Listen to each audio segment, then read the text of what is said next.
All right, welcome to week 6. This week we are learning about two constellations of ideologies, liberation ideologies and the green or kind of environmental movement ideologies.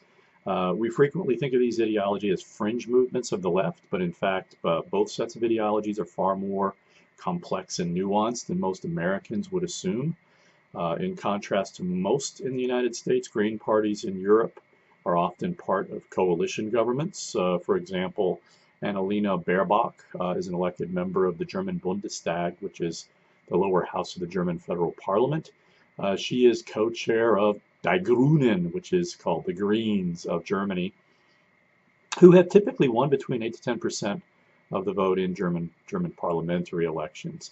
Here in the United States, Green candidates are competitive in California, and at times the Green Party in California has threatened to supplant Republicans as the number 2 party. Liberation and green ideology share some important commonalities. First, liberation ideology and green ideology believe in the existence of domination and oppression in some dimension, that's the most important feature of contemporary reality.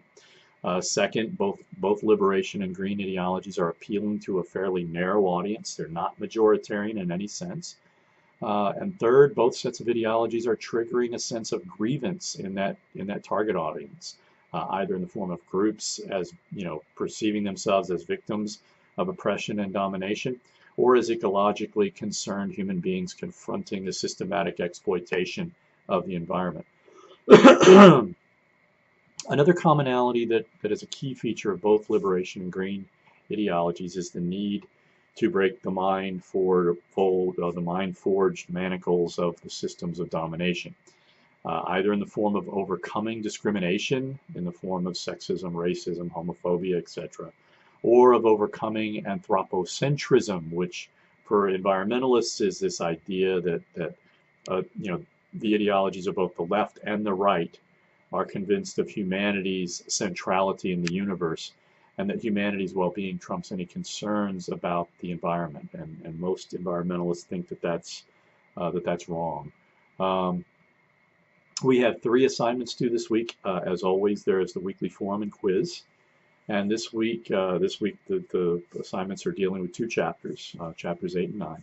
And then we have the 4th ideological analysis exercise. And for some additional reading on the topic, I have an article from last year's edition of Foreign Affairs by Francis Fukuyama entitled Against Identity.